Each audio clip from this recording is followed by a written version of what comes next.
जी दोस्तों, पहले वीडियो सुनो और बाद आप गाल करने हैं, ठीक है। Today,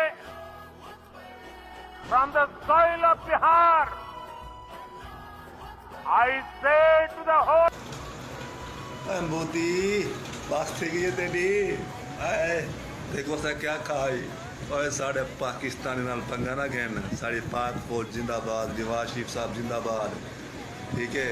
देखो सा क्या खाई, शहबाज शरीफ जिंदाबाद, मरियम नवाज शरीफ जिंदाबाद।